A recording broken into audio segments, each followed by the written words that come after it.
Welcome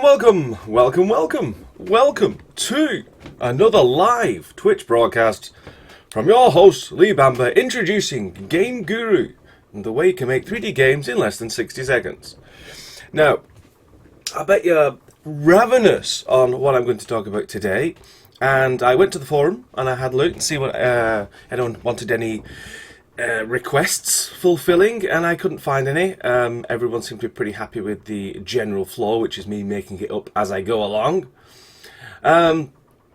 So I delved back in time. I went through the whole of the forum, all the way back to the very first request of what you would like me to talk about on these weekly broadcasts. And we skipped one. We actually skipped one. Remember, I was alluding to a particular game from a particular British corporation of a particular science fiction show, and I probably can't mention it for copyright infringement reasons, and we thought we could make a game out of that because it'd be really cool, and also find out if Game Guru could even make such a game. And it may slip out, but I may use sort of a pseudonym to actually describe what it is without actually getting sued, but we're going to make such a game. And this could be anything. It just happens to resemble something that happens to exist in TV land. But I digress. So I'm going to go straight into it because we've only got an hour. We're often trying to aim for half an hour, but never seems to work out that way. So let's aim for half an hour and then obviously run on and have time for questions. Absolutely. If you've got a question mark that you want to use, this is a live broadcast. You don't see it in video land, but here in live broadcast land, we have a chat window where we can ask lots of wonderful questions. So if you have any questions relating to Game Guru, or any question in fact, just put it in there and I shall try and answer it. And of course there'll be questions to other people on the chat as well, and hopefully someone else can do the answer before I even see the question. So for those who don't know, this is Game Guru. It allows you to very easily make landscapes and then drop in wonderful objects like barrels, and then you will be able to make a little game. This is where we start the game, and when we press test game, we've made a 3D game. We did that in 30 seconds. And obviously, you know, you won't win any prizes with the 10 barrel game because there's no objectives. You know, you need rules, you need a danger, you need some challenge to fulfill. But suffice to say, you know, if you had to sit down in C++ or something and write it from scratch, it would take you quite a long time to actually get all this running on your computer. And so being able to do that in like 20 seconds is pretty cool. But we want a better game than this. We're going to have a game that involves statues. Yes. So we'll start with a nice flat world. And we'll leave it grass, and we're going to pick a statue from our scenery folder. Here we go, Gargoyle, and we're going to make him dynamic by pressing Y. The difference between static and dynamic is dynamic, they'll be able to move about, whereas static, as you might imagine, won't. And we can hold the right mouse button down and zoom in. There's our friendly fellow. And another thing we want to do is switch off his physics, because his physics will make him sit there for quite a long time and not do much. So switch his physics off, and there we go. And we'll have a start marker here. Remember to save early, save often. And we're just going to run this test game just to make sure that we've got what we want.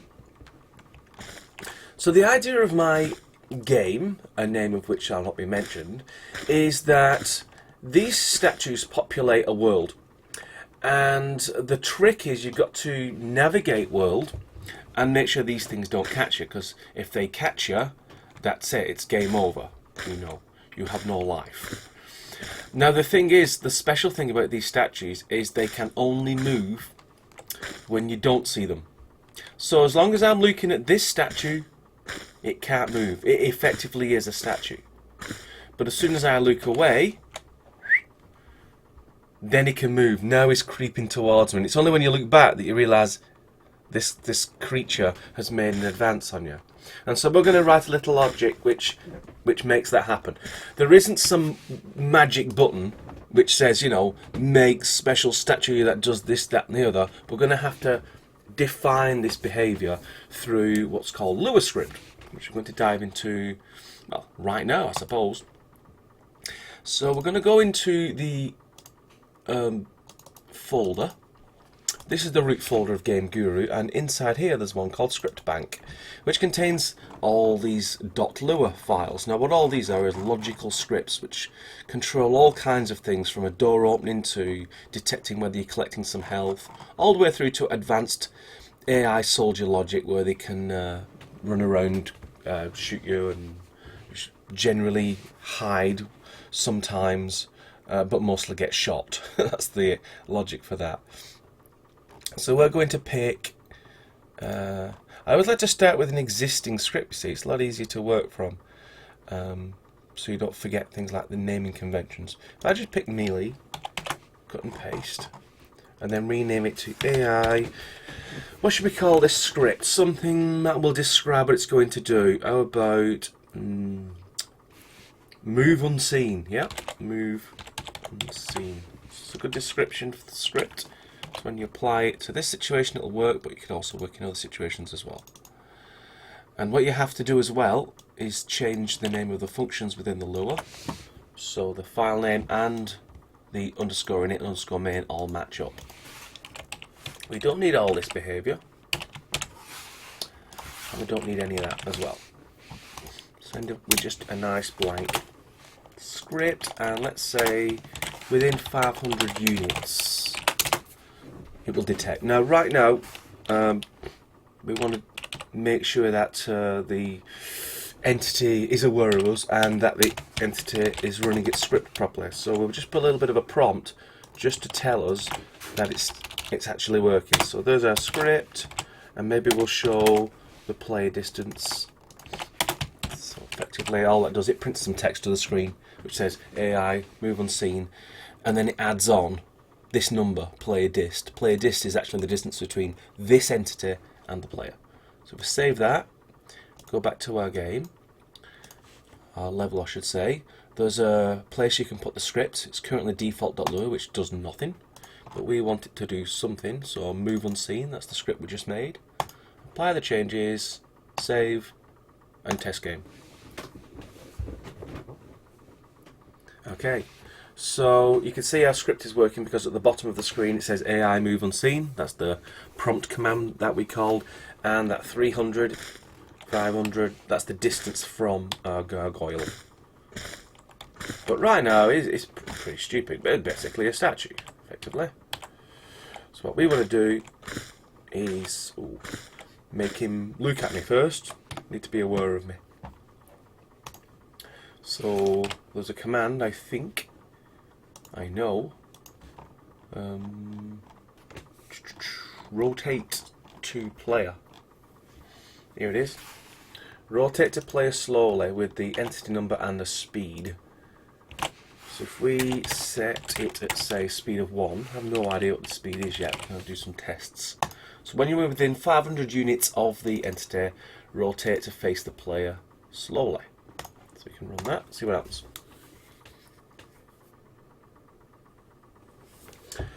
I've just got a question on the chat. What is the unit in scripting world compared to real measurements? Well, in the sense that the units in the game world and the units in the Lua world are identical. It is essentially what I call a unit, is basically a geometric unit. But in terms of how does that compare to real world, it's usually about 100 units is like a meter. So you can imagine like a unit is a centimetre. That's a rough guide. It's not exactly like that. It's a little, there's a tilling either way on it, but that's the general guide to sort of what that unit is. But the value that I put in right there, that one, that was a speed value, and speed is completely relative. Now it is machine independent, so it will rotate the same speed no matter how fast the machine's going, which you'll be pleased to hear. So you can see that's what one does. That's the speed of one. Now you would argue that that's not 1 degree per cycle because it moves a lot faster than that. It's probably 1% of 1 degree or something like. Because what it does, it multiplies it with this sort of cycle counter, so it keeps everything machine independent. And because of that multiplication, 1 is just an arbitrary speed value, but it is the same for everybody. So as you can see, he's slowly rotating around. Maybe that's what these creatures do. I think it's a little bit too slow, so we can speed that up a touch. So we'll put it down as 2. Save this.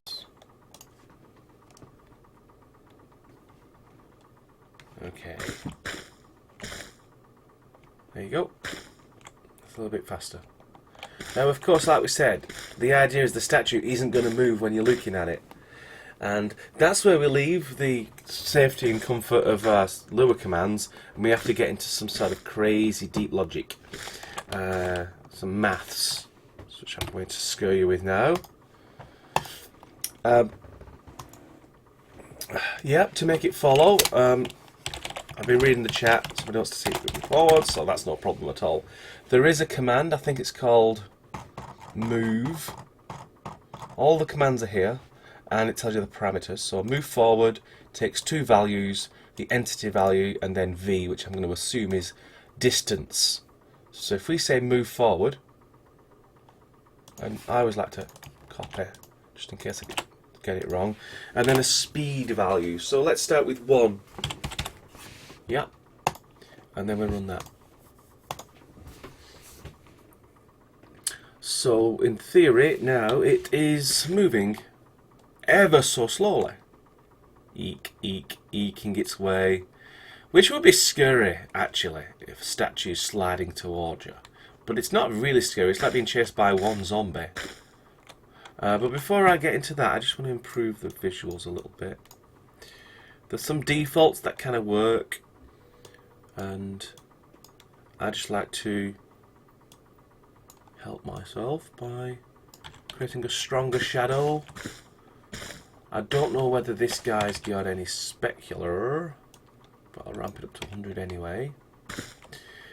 It's just for the effect really. I like a bit of lighting, and whilst we're at it, we'll just knock the fog down, increase the intensity, then make it white.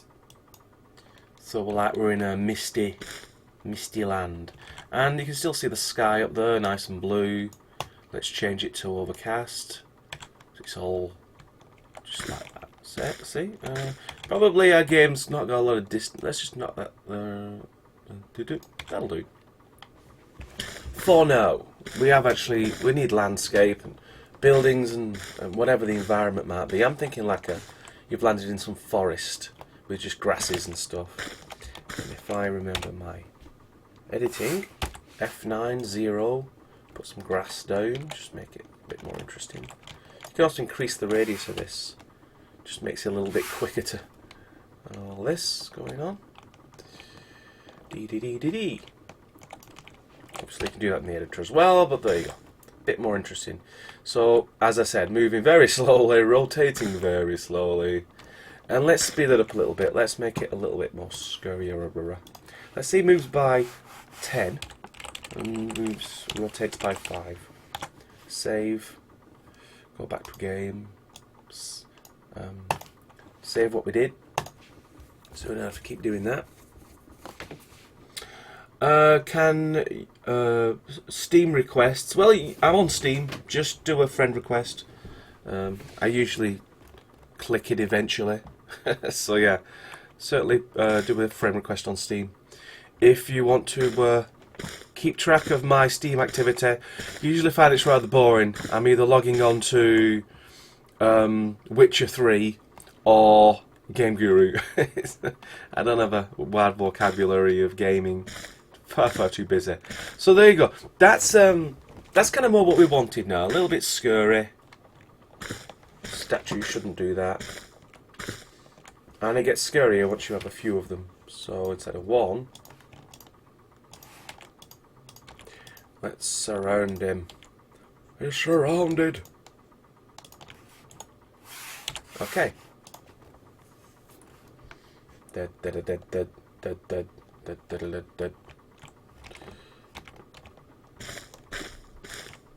So you see the ones in the distance, they aren't really scary. In fact, you know that player distance thing? What if we don't need that? What if these guys can smell you a long way away? Let's say 2,000. That way they'll all start moving. Make it more interesting. What's my Steam name? Good question. I have no idea. Let me have a look for you. Yes, there you go. Very scary. Ah! Haha! You know what? I'm going to have to move a little bit faster. Yeah. I really want to be able to be surprised by these things. Steam name. It's Lee Bamber, I think. Yeah. Lee Bamber. Lee Bamber 42. Laugh the universe and everything. So, that's how you can find me on Steam. Okay. What was I saying? Oh yeah, I sped them up. So, now it gets a little bit dicier. Oh, yes. Yeah. Good. Because there's lots of them, you see, and then you look around and then, whoa, that's already on you. Cool. And they're all slowly turning around. Now, in switching off physics, gotta warn you about this. Watch. Because you've switched physics off, you've also switched collision off. And look what they're doing. They have no concept of each other. So, they're just going to all merge into one blob, as it were. Now, there's some code we can do. We can add some code to stop them doing that. Maybe there's something where we can activate collision. That's a possibility. But collision entirely comes from physics right now, so when you switch physics on, you can't just move entities and rotate them. You have to influence the physical body by applying force and angular rotation and things like that. But I wanted more control, which is why I'm using a physicsless statue. But we'll fix that later. I just wanted to make aware that when you do switch physics off, this is what you get. This very strange looking thing. So now for the magic. Now we've got to be able to only move them when you're not looking at them. And in order to do that, you need to work out two things. You need to work out the angle between you and the creature, and you need to work out the angle of the player, the camera that is, where you facing and what's the angle. That way, when those angles get so far apart, they're not in front of you anymore, they're at the side of you or behind you. So we're going to work out that math. So how we're going to do that is we're going to do something like this. dx is the distance between, got my caps lock on, between where I am. Now global is your friend. Global tells you lots of things, including the position of the player. Dink. And you're going to find out the difference between the x coordinate of the player and x coordinate of the entity, which you can also get here. Now all this is going to be very complicated. Even people who are quite savvy with scripting will get a little bit scared with looking at this. Essentially all it does, it allows you to use a command called ATAN, was it A? Yes, that's a great question. Is it ATAN 2? It is. And what ATAN 2 likes to eat is the differences between the X and the Y distances. And what that returns, believe it or not, is the angle between you and the enemy. Now, I had too many enemies last time because this will keep popping up everywhere. So if I said DA is that, I can see what this value is, yeah? So I'm going to look at that value, and it'll make sense what this value actually is when you see it. But before that, I'm just going to make my life a little easier and get rid of them. And run. And there should be a new prompt at the bottom of the screen, minus 3.14. Yes, indeed. That looks very, very wrong.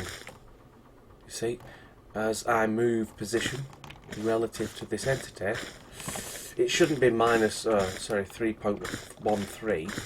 Should be lots of very nice numbers. Now it could be in radians, but no, I think I need more information. So what I'm going to do is find out what these are as well. So you can just concatenate all the things you want to see, like so. It's a very powerful way of putting stuff to the screen. Let's just clean this up a bit. And finally, yeah. Just want to see what the X and the Z is producing. This is critical. Obviously, if someone is already leapt to the solution, certainly add it to the chat window. I'm not so obtuse as to refuse help when it arrives. Now, obviously it's drawing it out as floats, and it's a massive number, and I can't understand any of it. There's another one called Maths Int, I think. Is it Maths Int? Or ABS? It's ABS, isn't it? Yeah. What does that do, I hear you ask? Well, it chops off all them decimal point things, and it just gives you the whole numbers, which is all we're really interested in. So we can run it again.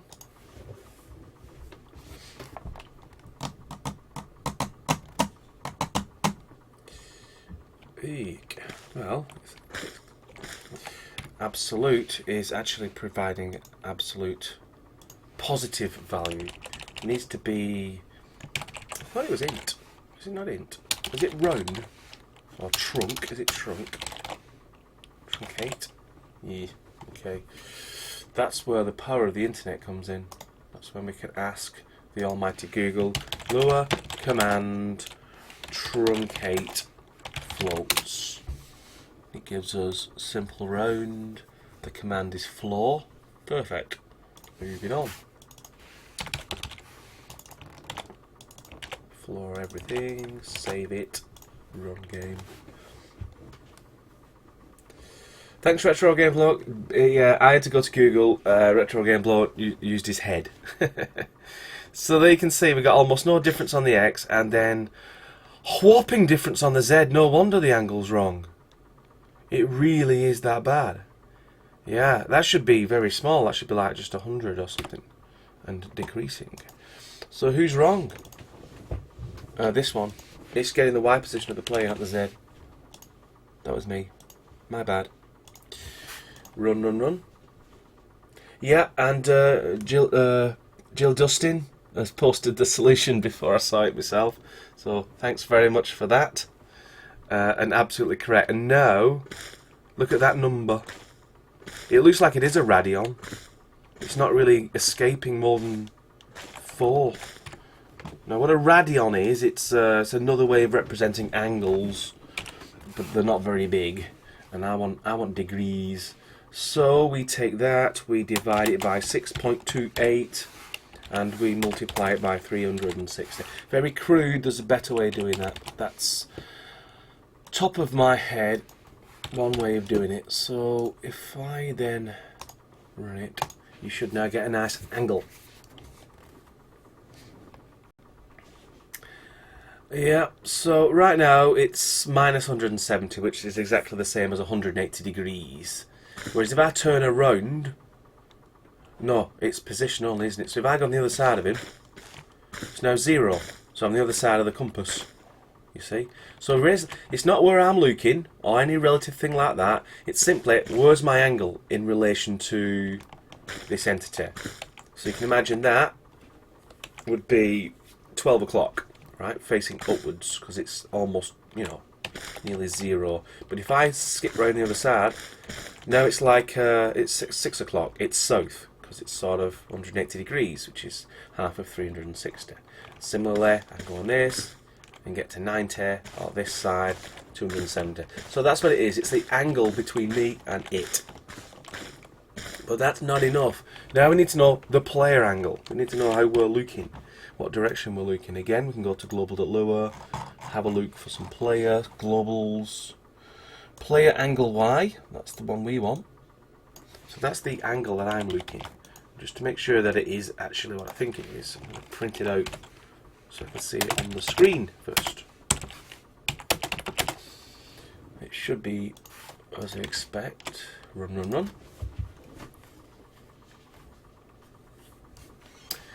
Okay, so this is in degrees, as you can see.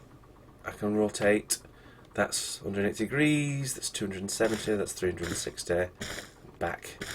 Oh yeah, and it just keeps going around and around and around. So you got to be aware of the fact that there isn't really much wraparound. If I keep spinning there, I've got into a big minus number. But it's still valid. You know, minus 10,000 is still a valid description of a degree, which is the angle.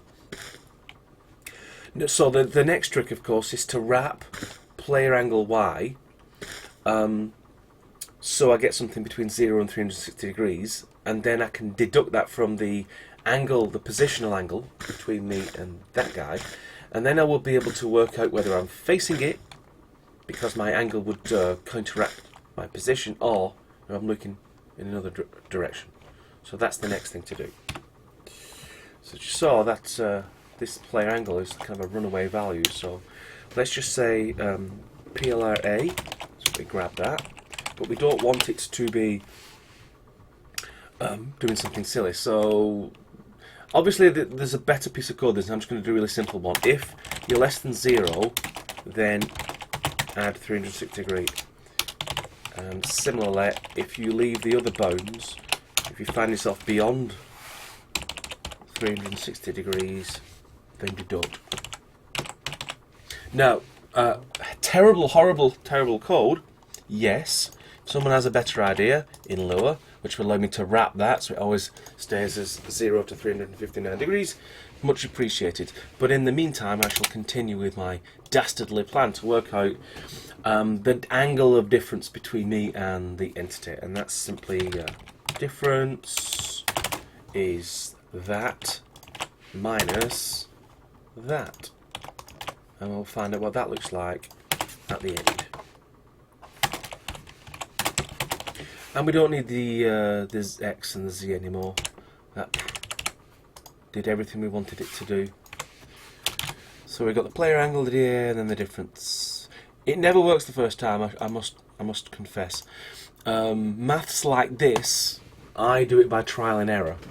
You know, you knock in a bit of math and you see what happens. And what I want is diff A to be 0 when I'm staring at the gargoyle, and then get bigger as I look away. That's kind of what I want. So right now, DA, PLRA is behaving itself, which is good. DA is 177, which is correct. So deducting one from the other is making no sense, of course, when PLRA suddenly jumps to 339, you see. So we're going to do another little piece of code, which is cleverer, and that is when you deduct one from the other, but then it goes into like the minus 148, you need to push it back, just like we did with rounding off PLR angle Y. So if that gets less than 0, then you've got to wrap it back round, and then you'll see what happens. And it's similar with, if it's too big, you know, the difference is greater than 180, then you want to deduct, I think, 360, but we'll see. So we'll run that. Now, wouldn't it be great if we had one command which just said get the difference viewing angle between this object and that object? Yes. And we could probably still do that, if someone reminds me. So, what are we looking at now? That's the angle. Wish it would stop moving. I'll tell you what we'll do, actually. Let's stop him moving. That way we can look at this more scientifically. Okay, so we're looking at an angle of 0, that's our viewing angle, and then the distance is minus, that's like a, yeah, you see the problem? The DA is minus 170, which is 180 degrees. We want the reverse of that. Now there's two ways of doing the reverse of that DA angle. You could just do 360 minus that value, but an easier way and a truer way is you reverse the distances returned. And what you end up with, next time we run it, remember when we was looking at the statue and it was like minus 179, Look at it now. It's 1. That means the angle between me and the gargoyle and my viewing angle is the same. Thus, the difference now, as I'm looking straight at the statue, it's practically 0. As I start looking away, the angle gets bigger and bigger, and then it seems like at about 42 degrees, spooky, we don't see the gargoyle anymore, and that's minus 42. Awesome. So that's what we wanted. Now, that works when I'm stood here. Does it work if I'm stood to its side? Yeah. Good. What about on this side? Okay. Now, I've done this a few times, but it still takes me that whole ordeal to get to this point, diff A. So now what I want to show is the bit you've all been waiting for. I mean, what was all that about? So glue it all together as this big, and all that does, it finds the angle difference, the viewing angle difference to the entity. That's all it does, and it produces diff A. And the action we want to perform is if diff A is less than minus 45, or, not and, or it's greater than 45, which means you can't see that creature. You can't see it. I'll put that in. Then what do you want it to do? Well, we want it to rotate and move and screw the crap out of it. So we take all this code, get rid of that code, I don't care whether it's 2000, I want these things to move from any distance on the map. So scary they are. And there we have it.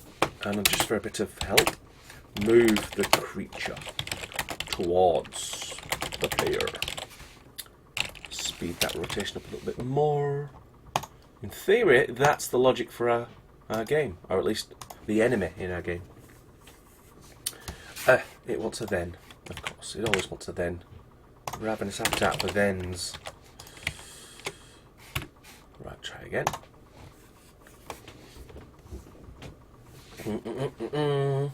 So it's a statue, yeah? Look, it's an innocent looking, doesn't scare me at all statue. Now when I look away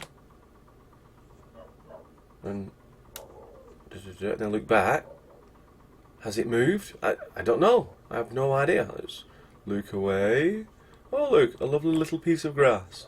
What's over here? I think it's moved. Let's look over here.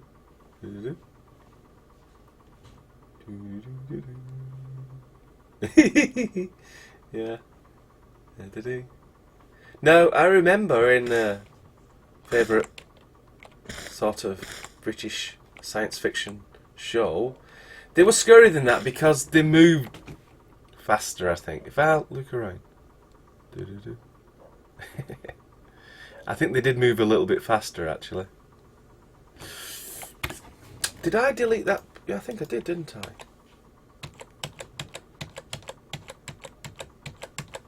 Yeah, I'm going to keep that. I've got an idea for it.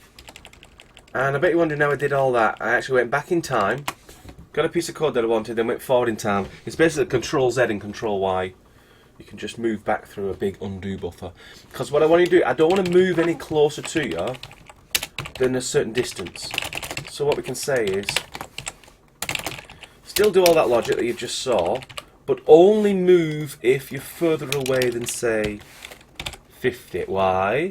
Because if you are, 50 or less, kill the player. Yeah? So that's the penalty. And in fact, I'm going to put the logic in for that now. I think it's called hurt. Yeah, hurt player with a value. You start off with the default health of 100. It takes E and V. Oh, seems to take the entity as a value. I don't know why. And I'll hurt you for 101 health points. Instant kill.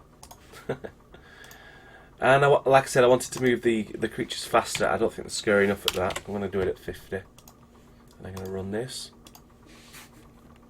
Bub, bub, bub, bub, bub. So, quite innocent.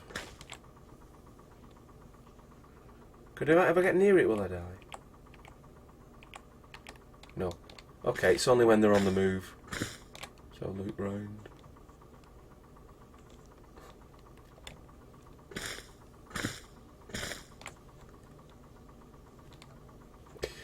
I think they could move faster than that. Yeah, let's have them move faster than that. 100. It gets better when you add more than one, of course. Because you can't leak everywhere at once. So yeah, that's more like it. Yes. Right, I want more of them. Ding, ding, ding, ding, ding, ding. This map just suddenly got too difficult. What you're looking at here is that's the grass I painted. I'm going to put a little clearing in. Tell me where I'm starting. I think this instantly made it too difficult.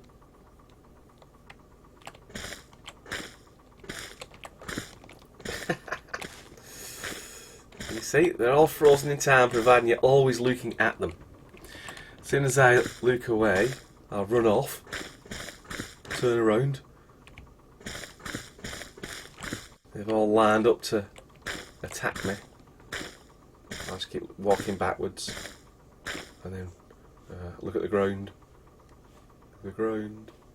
Actually, yeah, looking at the ground, I'm still on the Y angle, aren't I? So they'll stay put, even though I'm not actually looking at them. But I don't think that was in the original script. Yeah. I also like them bunching up, actually. I wonder if there's a way I could just keep them on their own trajectories. So they're out into the mist. Look somewhere else. Come back.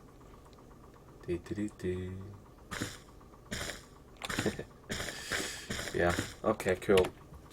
So let's create some confines to this little game. Otherwise you'll be running around forever. So let's say some walls. Go on to grid mode, which is B. And then just hold down shift. I should click into place. Snapping will be phenomenally improved with the next big version. After this version, which is, those that don't know, we're working currently on save and load progress in standalone games. But after that, we're going to be working on something called the Easy Building Editor, if it's still at the top of the charts when we get round to doing it. And it will improve upon this snap system no end. It will transform it. So right now it's kind of good for snapping things of the same type together, but it doesn't really work if you want to snap different things. So now we've created some limitation and you're locked in with all these creatures.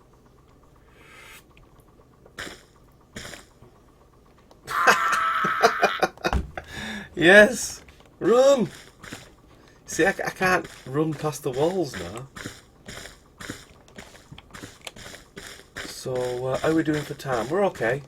I think we'll turn this into a finished game. We need to do a few things.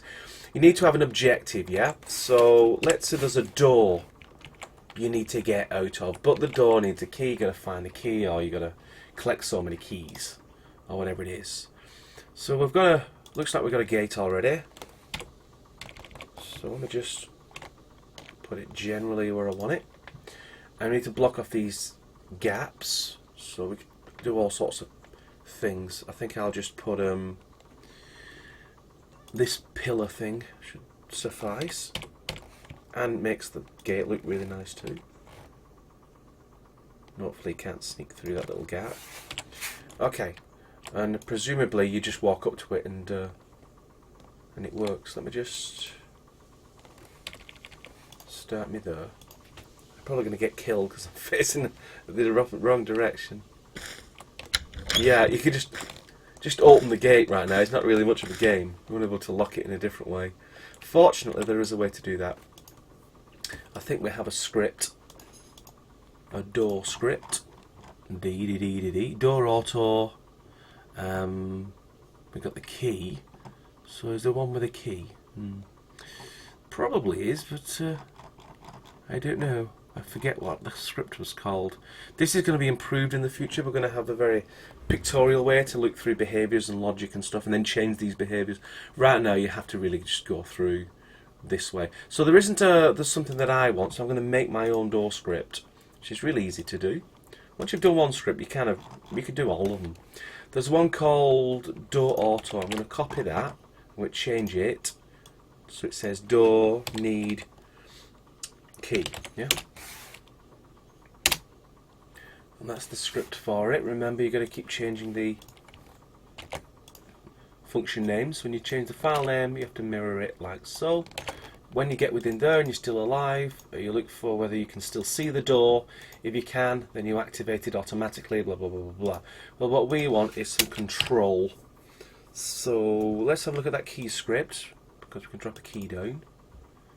What's this doing? Well, as soon as you pick up a key, you destroy it, you prompt collected, you collected the key, like that. Press E to pick up the key. Cool. Well, I'm just going to hack some stuff in and hopefully remove it before it goes out into a build. Let's call it collected any key. Now that's a global because it's outside of the function. What's cool about globals in Lua, I can put a global here, but I can also put a global here. And it becomes the same global. It's effectively, you're declaring the global twice, but you create that common ancestry. So what you could actually do now is say, when you've collected the key, here, set that variable to 1. Now here, as soon as I've collected the key, it will know that it's been set to 1, you see. So now you'll be able to open the door only when you've collected the key. So, or whatever the key happens to be. Because I'm not going to do a key, I'm going to do something else. So if it's visible and it's not activated, then boom, activate it. Add an additional condition to this which says you can only unopen the door, it will only open for you if you've collected that key. We'll save both scripts. Need to do a few things in the game now, i.e. we've got to change the properties of this door to use our new door script, which is this door need key, and apply that, so that's good. But we also need the key thing, so I'm going to hide it somewhere. I'm going to hide it in this corner. Hopefully I can get it and get it. Need an object, some collectible. No, I said I wasn't going to use a key.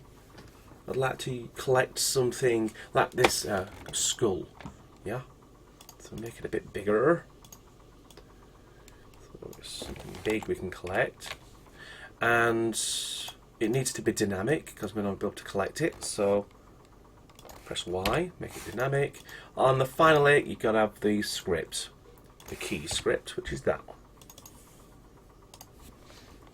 So in theory you collect that, and then the door, once you get near it, will automatically open. That's the theory, but here's the practice.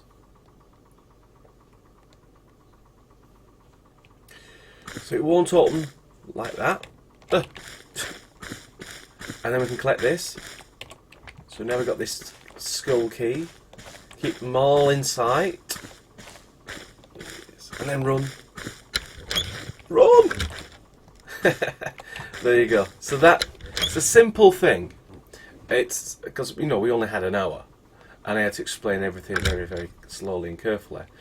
But that's the premise of a game. You have a challenging situation, and you've got an objective,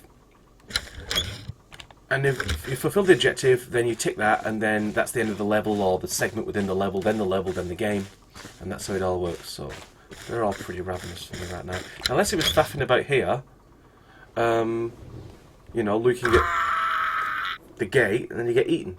And you find out when you restart, they've all joined forces and eaten you. But oh, that's interesting. It seems like if you get, oh, I think what it is, because I'm actually standing on top of the creature. Eventually that angle will actually reverse, and then it's not. It'll be like as if you're not looking at it, and then that's why the death kicks in. But I think it should only happen when you see them, because you don't know why you've died. You just suddenly died. So I think it'll be only fair. You only die when you turn around and you get that shock, because they're right in front of you. I think that would be much more scary. So we've got this hurt player, but only when it's less than that, but only when you can see them, which is this part. Yeah. So So we want to be able to calculate the distance outside of that function, use it there, but this part is now here. And instead of the else, it would just be, if you were less or equal to 50, and you also don't meet this condition, which is, you can't see them, then in theory, logically, get rid of that, we don't need that anymore. You'll only be able to kill when you swing around and you see one of them. That's the plan. So, you can't get through the door, the scurrily coming toward, collect magical skull thing, pick it up.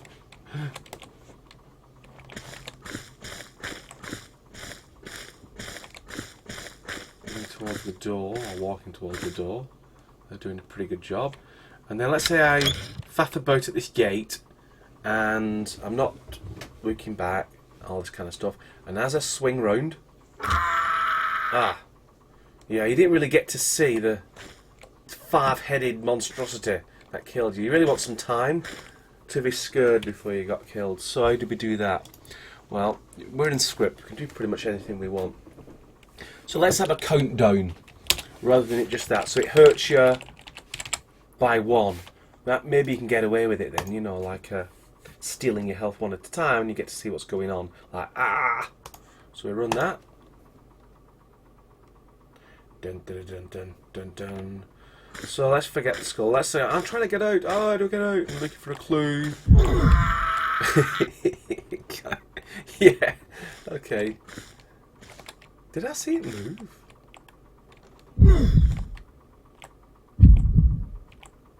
Yeah. You should never ever see the statues move. It's part of their mystique. So I'm looking away, and only when I look back. Oh, that's too fast, isn't it? Okay, let's see if we can deduct the health. No, we can't do it less than 1, can we? But tell you what we can do, we can employ something called the timer, which is pretty cool. So what happens is, we have a global. Actually, would it be a global? Yes, but it would have to be a global array. So let's call it statue weight.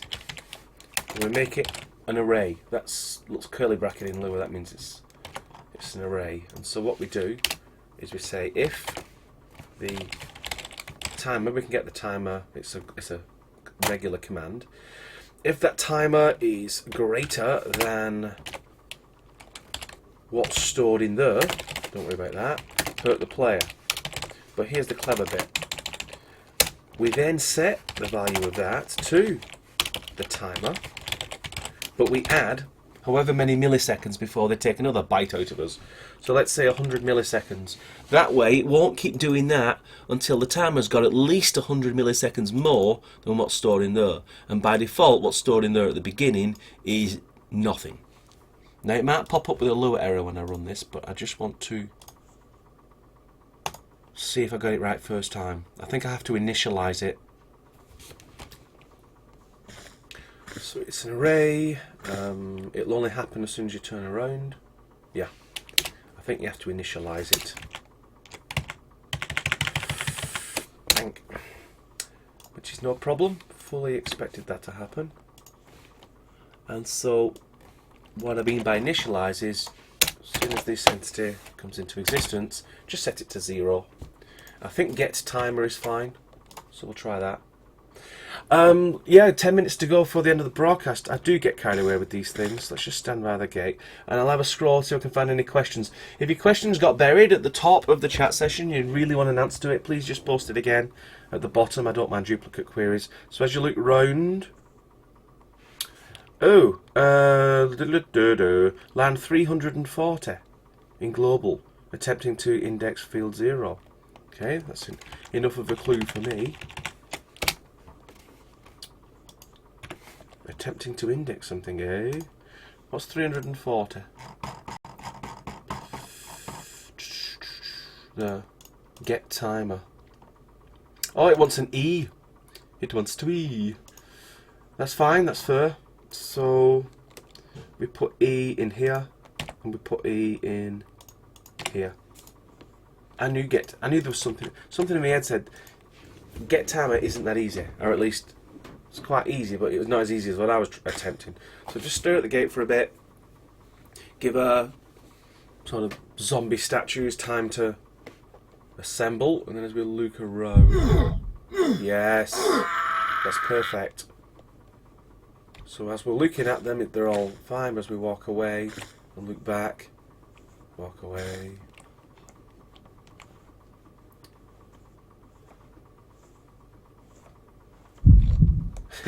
Yeah, okay.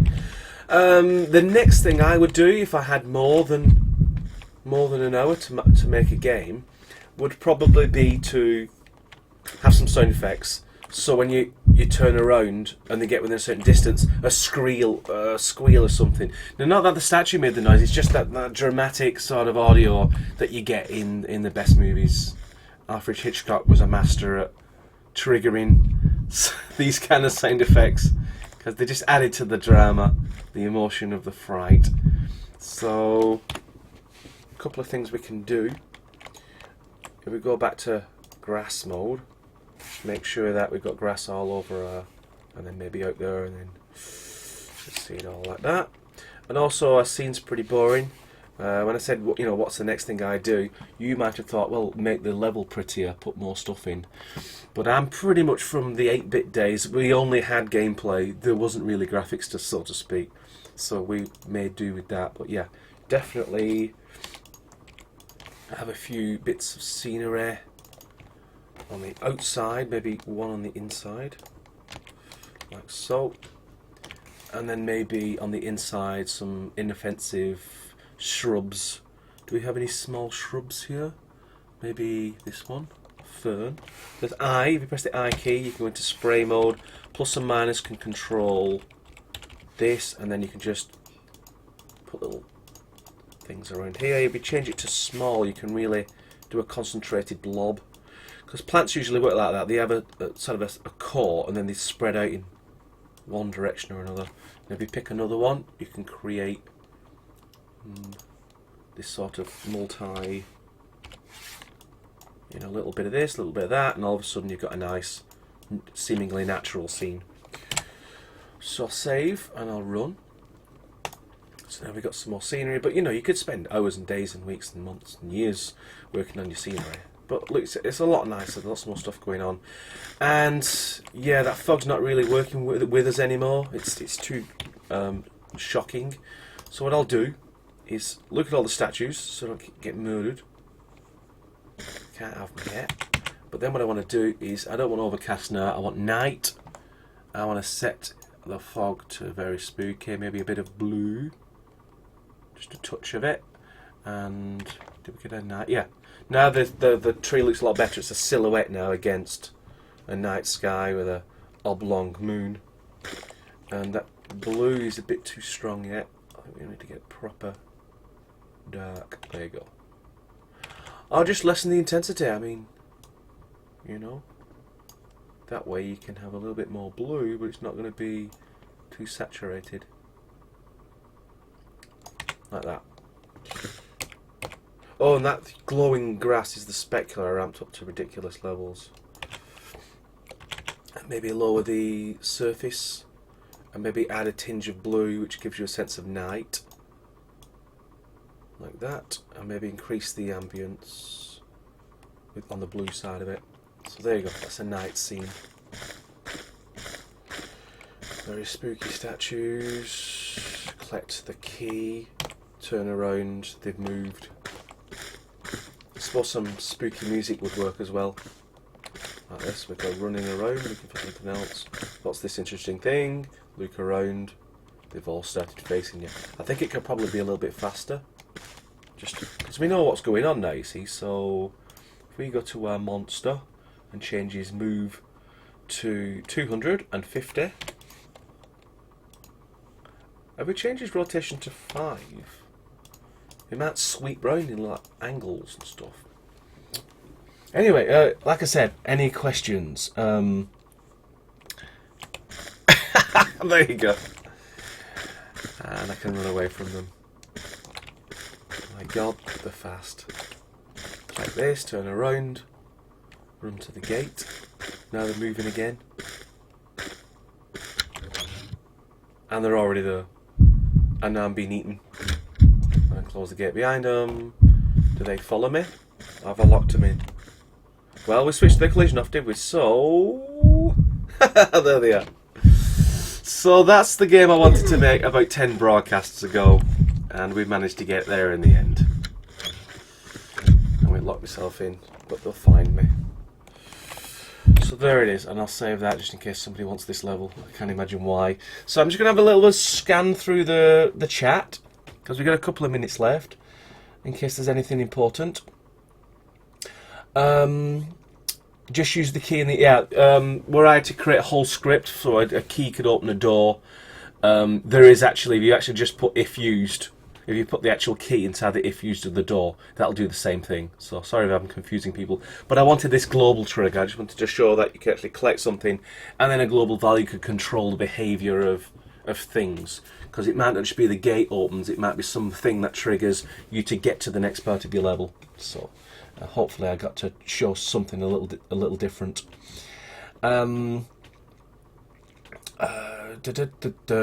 Steam invites, no actual questions. World War II assets, here I come. Yeah, there's lots of assets floating about at the moment, so check out the forums. Lots of free stuff, lots of stuff being converted from the old classic to Game Guru, so check that out. It's really exciting to see all the old favourites coming back. So I'm really pleased to see that happening in the community. We closed down sale of FPS Creator and all of its packs at the start of this year, and so we felt, you know, we wanted that content, that stuff to survive, so we've made it open source, so you can find that on GitHub. Just type GitHub FPS Creator Classic, you'll see lots of model packs, all freely available, and you can check them out and try and convert them if you like, but there's members of the community already doing that. So I'll scroll to the top. This is a huge chat. There's no way I'm going to be able to get through this chat in the next minute, so I'm just going to look for question marks. Make it to fly. Can I add you to Steam? Blah, blah, blah. There's my name. Yes, you can. Just do the invite thing. An error. Should be why? Question mark. I've crashed numerous times. Excuse me. What are we learning today? We're not learning anything. We're watching Lee make a random game out of his head from his past. So that's all you really got from today's activity. But that's what this is about, really. This broadcast is freeform, unscripted, unrehearsed. It just comes out of my ears. And if you want to interfere with that process and ask questions, that's brilliant, because then you get to learn something very specific. So hopefully there's a question here which attests to that philosophy. No question marks yet. Fantasy pack, Steam wallet, no money. Fantasy pack is good. Lacking in size. Yeah, usually what you find is the higher the quality, the less the quantity. And so what we're doing with the DLCs is continuing to add new content to them, so that the quality is then matched by the quantity. If you want quantity, look at the mega packs. I think one of the mega packs has over 1,000 entities in it, but they're dragged from all corners of the globe.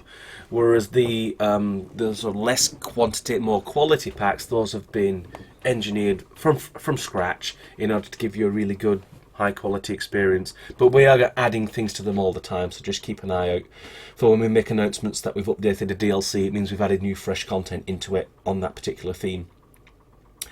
Off-topic question: is there a way to make enemies and such follow you and act normal on the higher platforms and stuff?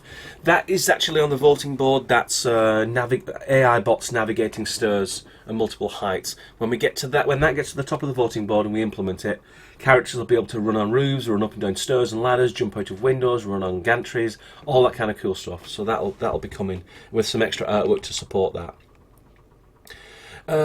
Yeah, so that's been replied to. Will there be flying? People have actually got flying scripts already in the community right now. If you go to the forums, there's a couple of people who've done vehicles and flying players. So yeah, check that out. It's pretty cool. There's a few flying creatures in the fantasy pack, but they don't leave the ground very far. They're really on the floor. They're just, the animation makes them look like they're in the air for a little bit. Instantaneous, screen froze, no question marks, we're doing well. And it gets to the bottom. How would you turn collision back on? Yeah, great question. See, the problem is it's kind of all or nothing. If I zoom in, get rid of you, leave you, move you to there. If I get rid of that bush, set properties, see collision, no. If you set it to yes, this guy now has full collision. But watch what happens when we play our game. How about free dragon pack? Yeah, if dragons were really, really popular and people would buy a DLC just because there's dragons in them, absolutely. But one of the things we have to be careful about when we do DLCs is that they have a common appeal, because it costs a lot of money to create the art and to prepare them. And then if only 5 people buy them because, you know, we did like Blancmange Monster and nobody wants Blancmange Monsters for their game, then we can't pay back the artist and everybody loses. So yeah, if everyone likes dragons and we can get thousands of people buying dragons, great. But I need to be convinced that it could stand up on its own. Now if you widen the scope a bit and said large fantasy monsters, so you could have octopus and squid and giant Jason and the Argonaut sort of monsters and the Titans, that kind of thing, yeah, then we could include dragons in there and get away with it. But we don't want to narrow the focus of a DLC too much, because it means we just wouldn't sell any. Then there'd be no point doing all that work, and we could have put our artists on something else that more people could benefit from. So now when I try and run into him, see, solid. Absolutely solid. Now if I loop away and run over here, wait for a bit, and then turn around, you see how he sort of just jiggled, and then he can't move, you see, because we're trying to move him, but you know, the rotation and the move forward, it's just very difficult for a physics to wrap its head around. So what we need is new commands. We need commands to actually properly control physics objects with kinematics, so you can actually match what a non-physics object would do with the physics object, and then we get the best of both worlds. But right now, that's what you get. You get the statue crying on the floor like a big stoned baby.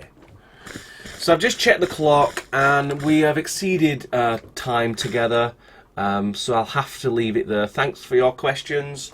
Chat is getting more and more busy every time I see it, so it's great that you found your own place to chat whilst you leave me alone creating games for an hour. So I shall say goodbye. Thanks very much. Next Wednesday will be the time. Sorry about yesterday. It was a last minute thing that it had to be Thursday, but it should be next Wednesday. So join me then, 4 PM GMT. And if you want me to discuss something specific, then go onto the forums. There's a thread there, and you can post your recommendation, and I will certainly read that before I start the live broadcast next week and make it up as I go along. So until then, I'll thank you very much, and I'll say goodbye.